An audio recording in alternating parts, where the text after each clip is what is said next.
hojii tola ooltummaatiin waliigala abbaa warraa 5 maatii gar 30 laakaa'ameef manii ijaaramee kennamee jira jechuudha. Waan waggaa hagamillee silaan dandeenye bokkuu nu bul'isee maatii isaa keessa galchi.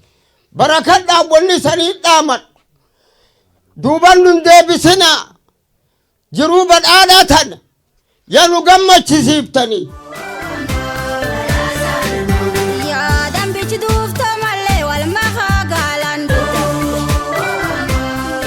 Dhaddachi kenna tajaajilaan dhaabate yoo xiqqaate namni 70 oli hojii mootummaa seeraan hojjan tarkaanfiin gargara irra fudhatame namni 14 hojii irra gufamee jira jechuudha.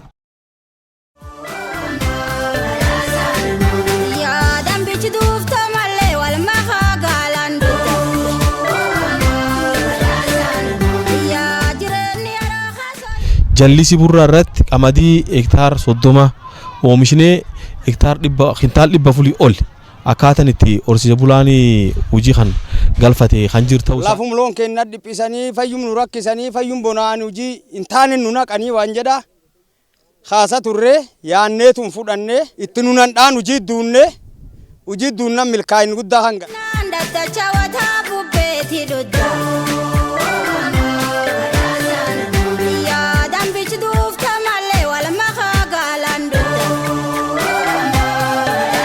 Galaanii segenjira galaan kan irrallee abbootii qabeenya investmentiin waa hojjetan taanan uummati qonnaan bulaa taanan dargaggoota taanan achirratti bobbaamee hojiin guddoon hojjetamaa jira.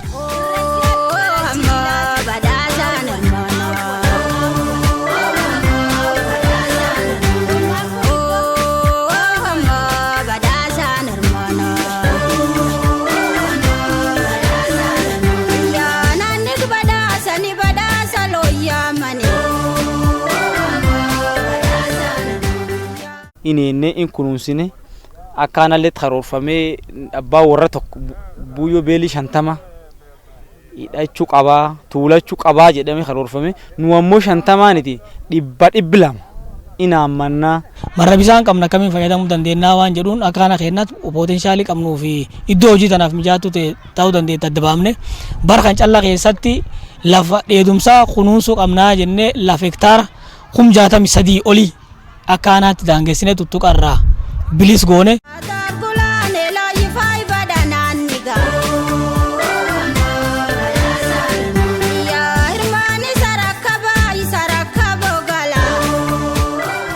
Kon gannaati wal qabate uummati rakkoo keessa ture tiraaktirii tolaan qotu tolaan hojjetaa mootummaa baay'aramu waan guddootti hojjetamee jechuudha.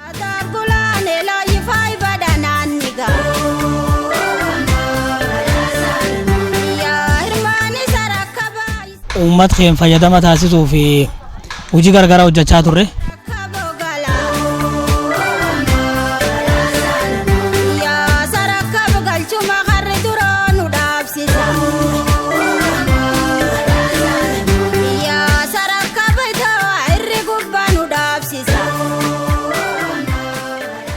Buusaa gonofaan karoorfanne hojii hojjechaa jirra.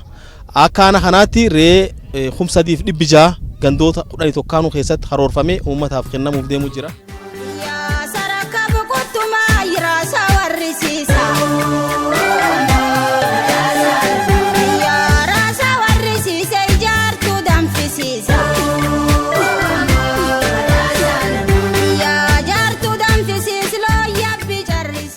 Idileen projektii 10 qarshii miliyoona 21tiin karoorfanne hojii jalqabne hundinuu akkaatum qajeelfamaatiin yeroo jedhameef sagantaa qabameeniin xumuramanii ol harka fuudhinsi bal'inaan taasifamee jira.